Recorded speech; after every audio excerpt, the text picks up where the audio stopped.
लोकसभा मतदारसंघाचे खासदार निलेश लंकेंनी लोकसभेत खासदारकीची शपथ घेतली। महाराष्ट्राच्या इतर खासदारांकडून मराठी भाषेत शपथ घेतली जात असताना निलेश लंकेंनी मात्र इंग्रजीत घेतलेली शपथ चर्चेचा विषय ठरली। लोकसभा निवडणुकीच्या प्रचारादरम्यान सुजय विखेंनी निलेश लंकेंना संसदेत इंग्रजी बोलून दाखवा असं आव्हान दिलं होतं। त्यानंतर निवडणूक जिंकून निलेश लंकेंनी संसदेची पायरी चढताच सुजय विखेंना असं इंग्रजीमध्ये शपथ घेऊन उत्तर दिले। नवनिर्वाचित खासदारांचा शपथविधी पार पडला तेव्हा अहमदनगरचे खासदार निलेश लंकेंनी इंग्रजीतून शपथ घेतली।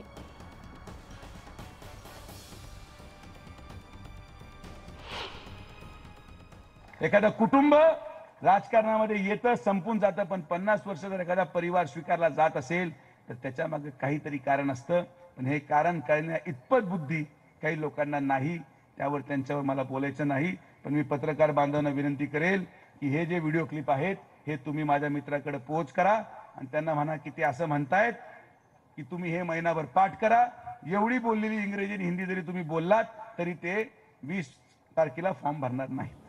I, Nilesh Nyandev Lanke, having been elected a member of the House of the People, do swear in the name of God that I will bear true faith and allegiance to the Constitution of India as by law established, that I will uphold the sovereignty and integrity of India, and that I will faithfully discharge the duty upon which I am about to enter. जय हिंद, जय महाराष्ट्र, राम कृष्ण हरी। निलेश लंकेंनी थेट इंग्रजीमध्ये शपथ घेतल्यावर तोच चर्चेचा विषय ठरला। त्यांच्याशी या संदर्भात एक्सक्लुझिव्ह संवाद साधला आमचे प्रतिनिधी प्रशांत लीला रामदास यांनी। निलेश लंके यांनी इंग्रजीमध्ये शपथ घेतली आहे। इंग्रजी मराठीचा वाद होता अहमदनगरमध्ये, त्या वादावर त्यांनी तोडगा काढलेला आहे। आपलं स्वागत आहे न्यूज 18 लोकमध्ये। आज आपण इंग्रजीमध्ये शपथ घेतली, त्याचा वाद होता लोकसभा निवडणुकीमध्ये, आमचा खासदार इंग्लिश बोलू शकणार का म्हणून।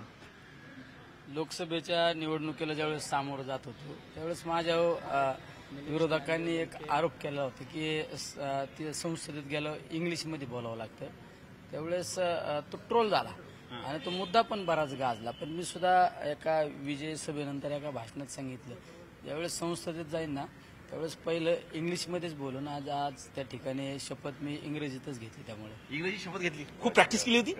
अरे प्रॅक्टिसची काय गरज नाही, काय अवघड असतं काय, माझं शिक्षण आहे ना। पण ते लोकांना असं वाटतं का हा साधा आहे म्हणलं, याचा अर्थ त्याच्याने इंग्लिशचा कधी संबंधित नाही। मी इंग्लिशमध्ये कुठला पण मुद्दा प्रभावीपणे मांडू शकतो ना, त्यामुळे एवढं काय अवघड नव्हतं ना। एवढं काही अवघड नाही, पण ज्या पद्धतीने तो मुद्दा केला आणि त्या मुद्द्यावरून तुम्हाला डावलण्याचा प्रयत्न केला की तुम्ही सर्वसामान्य कार्यकर्त्यासारखे वागता आणि ते उच्चभ्रू नेत्यासारखे वागतात, त्यातून इंग्रजी एलिटला असं दाखवण्याचा प्रयत्न केला, त्याचं उत्तर आज तुम्ही दिलं असं म्हणावं लागेल।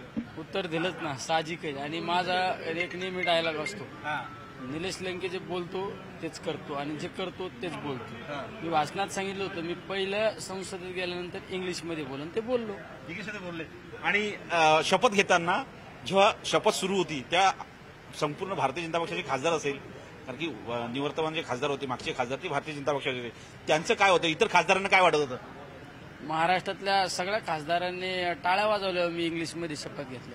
टाळ्या वाजवले, अभिनंदन केलं, सगळ्यांनी अभिनंदन केलं, सगळ्या पक्षाचं। त्यांना काय वाटलं त्यांना विचारा ना, त्यांना काय वाटलं। हे निलेश लंके आहेत, सोबत भाई जगताप देखील होते, त्यांनी म्हटलंय की मी जे बोलतो तेच करतो आणि मी सांगितलं होतं की इंग्रजीमध्ये मी शपथ घेणार, पहिलं भाषण इंग्लिशमध्ये करणार आणि आज मी लोकसभेमध्ये इंग्रजीमध्ये शपथ घेऊन हे सिद्ध केलेलं आहे। नवदिल्लीहून व्हिडिओ जर्नलिस्ट रोहितसह प्रशांत रामदास, न्यूज 18 लोकमत।